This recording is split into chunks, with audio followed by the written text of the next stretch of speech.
여러분들, 이어서 하겠습니다. 그러면 이제 보죠. 요거가 뭔지 한번 보죠. 이제 전기 같은 거는 지금 흐르잖아요. 그죠?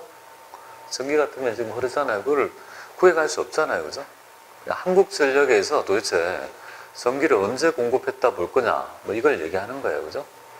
그래서 이제 전기 같으면 구해갈 수 없으니까 약정한 날이 뭐예요? 돈을 받기로 한 날을 우리 세법에서는 어떻게 표현해요?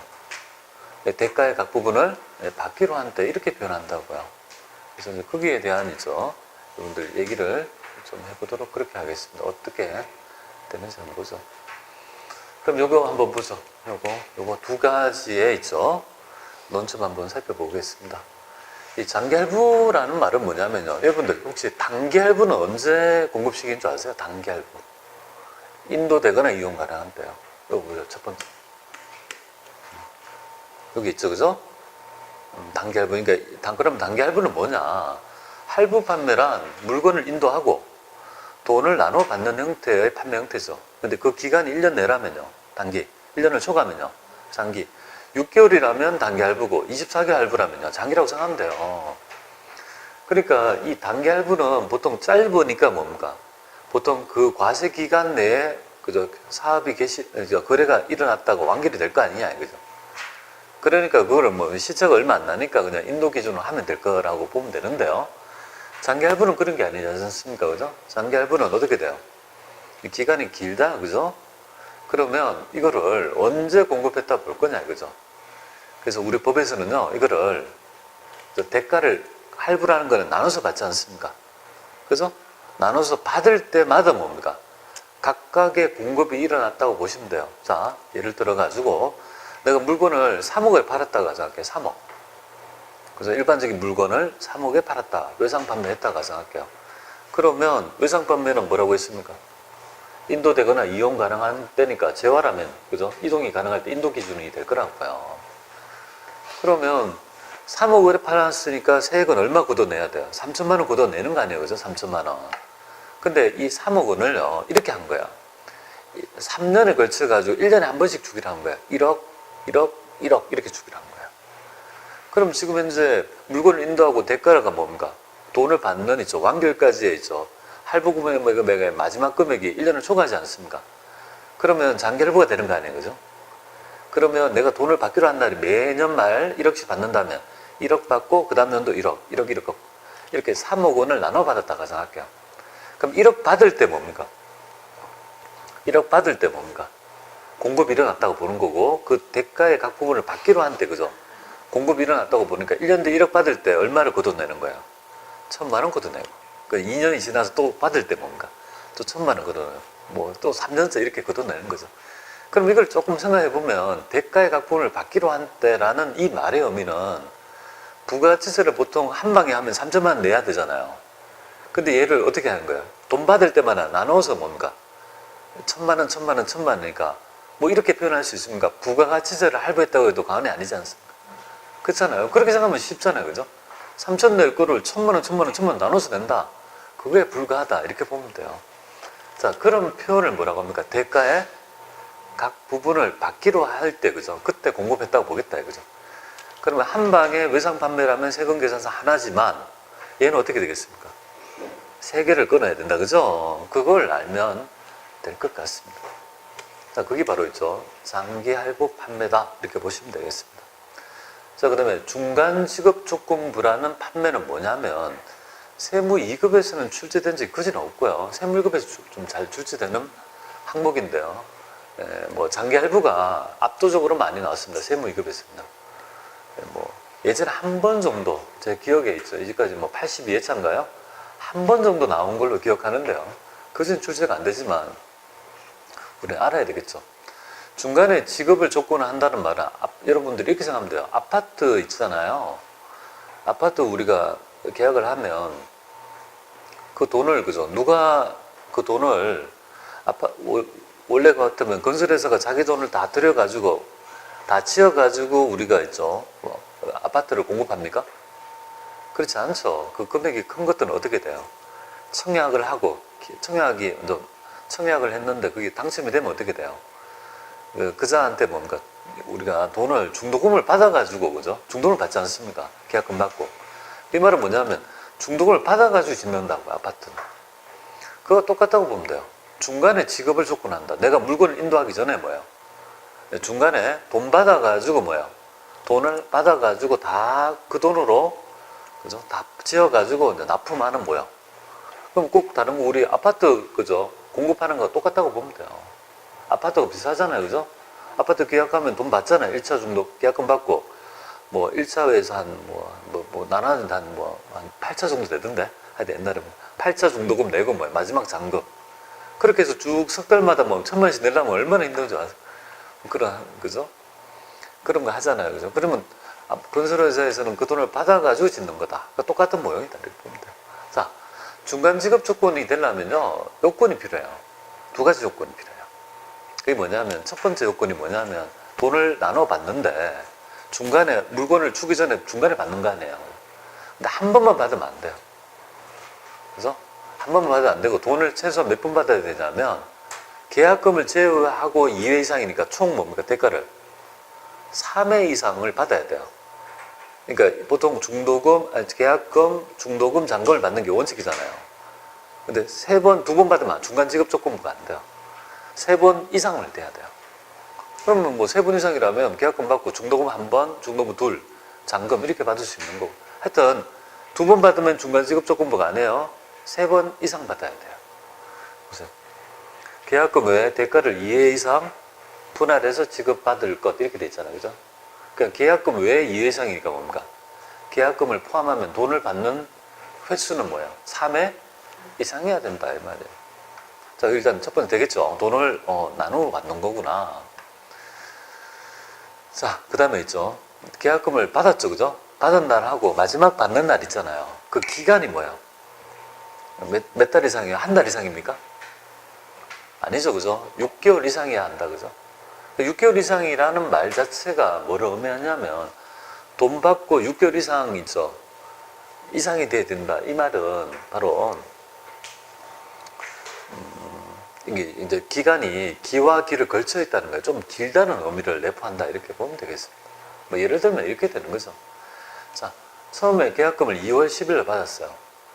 근데 마지막 있죠. 잔금의 날짜를 뭡니까?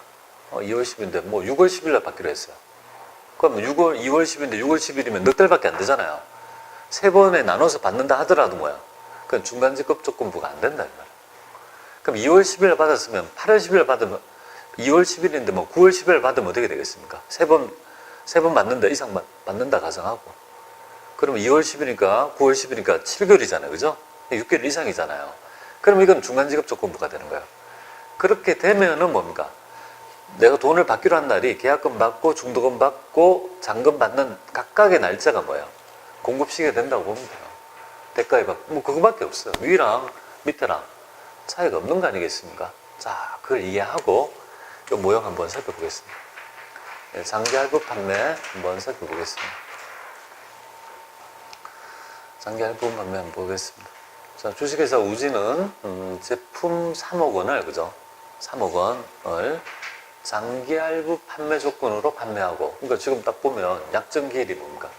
2018년도 7월 20일 날 아마 일이 있었던 모양이에요. 처음에 저 할부를 물건을 인도했던 모양이에요. 그 돈을 어떻게 받는 거예요? 하나, 둘, 셋, 넷인데 이 할부 기간이 마지막에 어떻게 돼요? 1년을 초과하잖아요, 그죠? 여기 2018년도고 요거는요 19년도 9월 20일이니까 요걸 딱 보면 지금 할부 기간이 그죠? 요 최초 할부에서 뭡니까? 요렇게 보면 9월 20일이니까 1년을 초과하잖아요, 그죠? 맞잖아요, 마지막. 그러니까 이거는 장기 할부가 되는 거구나 이걸 알 수 있어요. 그러면 우리 장기 할부가 된다는 것은 대가의 각본을 받기로 한 때 뭐예요?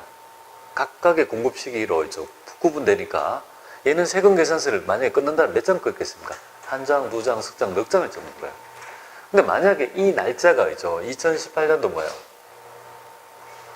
그죠? 2018년도 12월 20일이다 이렇게 되면요. 만약에 없다고 가정하면 몇 개 날짜를. 그럼 요 기간이 1년 내잖아요. 그죠? 1년도 채 안 되잖아요. 그러면 공급가액은 어떻게 되겠습니까? 인도 기준이니까 3억 원이 되겠다. 그죠? 그거를 이제 구분하면 좋아요. 자, 이렇게 되는 거구나. 장기 할부구나. 그리고 대가의 각 부분을 받기로 한 때 전자세금 계산서를 정상적으로 발급하였다. 이렇게 있죠. 얘기를 하고 있습니다. 그리고 이렇게 돼 있어요. 약정기일에 있죠. 할부금은 약정기일에 정상적으로 보통예금에 입금되었다. 이렇게 돼 있어요. 그리고 2018년도 7월 20일 날 있죠. 7월 20일 요날 있죠. 할부 끊고 여기에 금액 들어왔다 이거고 요때 있죠. 회계 처리해봐라 이렇게 되어 있습니다. 그러면 여러분들은 알아야 될 점이 요거예요. 여기 보면 이 제품이 완성이 되잖아요, 그죠? 제품이 완성이 됐다 가정하면 여기 완성이 돼서 제품이 완성이 돼서 완성이 되고 난 후에 거래가 뭐냐면 바로 장기 할부 판매가 되는 거예요. 장기 할부 판매가 되는 거고요. 그리고 여기서 가장 중요한 건 앞으로 받을 돈 있잖아요. 외상 매출금이 이제 중요한 개념이 될 거예요. 그죠? 여기 지금 시점이 완성을 딱 하는 시점에서 뭡니까? 이 이후 단계가 장기 할부 판매라고 보시면 돼요. 그리고 중요한 점은 외상 매출금이다. 이렇게 봅니다. 자, 그러면 한번 보겠습니다. 여러분들, 그 날짜 한번 보세요. 요때 회계 처리해봐라 이잖아요. 물건을 인도했을 때, 이때. 그러면 나는 돈을 얼마 받은 거야? 8,250만 원 되겠습니까? 1차 할부 금액은요, 약정기일에 보통예금에 들어왔으니까 요 금액이 얼마예요, 지금? 세 포함해서 8,250을 받은 거 아니에요, 그죠? 그러니까, 요 금액은 8,250을 받았다, 이 말이잖아요. 자, 여기에 한번 보겠습니다. 여러분들, 우리가, 여기에, 그죠? 해볼게요. 여기에 이렇게 적어 보겠습니다. 자, 그러면 요거 회계치를 할 때 있죠. 11번 과세, 세금 계산서를 끊었다 가잖아요. 11번 과세. 근데 공급가액이 얼마냐, 그죠? 공급가액이 얼마나 되겠습니까? 여기에. 이것도 요 날짜 한번 해. 7,500이지, 공급가액은. 7,500. 공급가액 7,500. 세액은요? 750. 이렇게 되는 거 아니에요, 그죠? 되겠죠? 그리고 회계처리는요? 보통 계획이니까 3번. 혼합, 이렇게 될 거 아니겠습니까? 그죠? 되겠죠? 이렇게 될 거다. 그러면 이렇게 딱 치면 어떻게 되냐면 부가세 7,500 여기 어떻게 되냐면 부가세 750하고 제품 여기 제품 매출이 얼마가 됩니까? 이게 어떻게 되냐면 이렇게 안 되고 7,500 이렇게 되는 거예요. 여기는 먼저 나타나는 거예요. 그렇지 않습니까? 그죠? 이렇게 나타날 거 아니에요. 딱 치면. 그런데 여러분들 생각해보세요. 하단 분계는 그죠? 우리는 지금 부가가치세를 내기 위해서 여기 과세표준이잖아요. 과세표준을 도출하기 위한 해서 있죠. 부가치세의 과세표준의 공급가액은 요 금액이기 때문에 요거를 쳤다 뿐이지 결국은 회계처리는 어떻게 하는 거야? 회계처리는 부가가치세하고 관계없어요. 회계처리는 재무회계의 개념이잖아요. 재무회계는 여러분들 할부 판매는 그죠? 장기든 단기든 가지지 않고 인도했을 때 수익 잡는 거 아니에요. 그죠? 기억납니까? 그렇기 때문에 매출액은 얼마가 되는 거야? 매출액은 3억 원이 돼야 돼요. 근데 이렇게 치면 자동적으로 이렇게 될 거 아니에요. 그죠? 그러니까 이걸 고쳐줘야 된다. 수정. 3억 있다. 그죠? 3억 원이다. 그러면 1차연대 지금 받은 건 얼마예요? 8,250 보통예금 받았죠? 그리고 앞으로 받을 금액이 얼마예요? 하나, 둘, 셋, 네 개잖아요. 그죠? 세 개잖아요. 그죠? 그 금액이 뭐예요? 2억 2,500이 되는 거예요. 그리고 그 다음에 뭡니까? 요 금액이 그 받을 때마다 뭡니까? 한 번씩 8,250하고 빠져나가고, 그죠? 매상매출. 세 번 빠져나가서 완결이 되는 그런 거예요. 그죠? 그럼 요거 회계처리 한번 보여드리도록 하겠습니다. 어떻게 하는지. 자, 7월 20일 요 회계처리 한번 볼게요. 오히려 회계처리 하는 게 더 훨씬 더 쉬운데요. 여기에 보겠습니다. 자, 11번 과세에서 우리가 사업성 증여, 장기 할부 판매. 요 금액은 있어. 우리 대가의 각공을 받기로 한 대로 했으니까 얼마 해야 되는 거야? 7,500. 그리고 여기는 뭐 그냥 성남상사를 하겠습니다. 무진인데 하겠습니다. 전자를 하고요. 자, 혼합해 볼게요. 3번 해볼게요. 그럼 하단에 어떻게 되겠습니까? 기본값이. 이 금액을 그대로 뽑아온다고요. 그죠? 우리는 그런데 여기에 매출은 뭐예요? 요 금액을 3억으로 하면 안 되죠. 그죠? 과세표준은 우리 세법의 규정에 따라 과세표준은 대가의 각본을 받기로 한 때 받기로 한 금액이 과표가 되는 거 아니에요, 그죠? 그러니까 요 금액을 얼마를 고쳐줘야 돼요? 3억 원을 고쳐줘야 돼, 3억 원. 그죠? 여기 하단에 가서 밑에, 여기 가서 고쳐줘야 돼. 고쳐져요? 딱 고쳤죠? 딱 여기 수정했다. 그럼 딱 바꾸면, 우리 일체 처음에 할부금은 보통 예금으로 8,250만 원 받았다 이 말이잖아요. 그래서 한 번에서 보통 예금 찍고, 나머지가 먼저 외상 매출금이 되는 거야. 그래서 한 번에 뭡니까? 우리 보통 예금에 8,250만 원. 그러면 결국은 얼마가 돼요? 밑에 남아있는, 그죠? 그러면 외상 매출금 앞으로 받아야 될 금액이 여기에, 그죠? 2억 2,500이 된다는 거죠. 맞잖아요, 그죠? 대체 차익을 밀어버리면 돼요. 그죠? 3번 이렇게 하면, 3번 하면 그 다음에 있죠, 외상값을 받아야 되는 거잖아요. 그래서 108 이렇게 하면 요 금액이 딱 떨어지게 됩니다. 오히려 회계 처리가 더 쉬워요. 여기에서 매입 매출 전표에 입력하는 게 더 쉽다라고 보면 되겠어요. 그래서 두 번째 유형이죠. 달라지는 거, 그죠? 되겠습니까? 네, 그렇게 하겠습니다. 자, 여기까지 일단 끊고 해보겠습니다.